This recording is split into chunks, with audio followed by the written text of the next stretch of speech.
Can video game addiction be an actual mental health disorder? Some experts are saying yes. I'm Andre Henry, and you're watching Relevant News.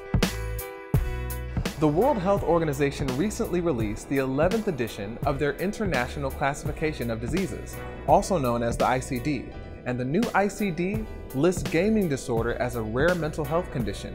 The organization said in a statement that the research suggests that when some individuals are engrossed in internet games, certain pathways in their brains are triggered in the same direct and intense way that a drug addict's brain is affected by a particular substance. The gaming prompts a neurological response that influences feelings of pleasure and reward, and the result, in the extreme, is manifested as addictive behavior.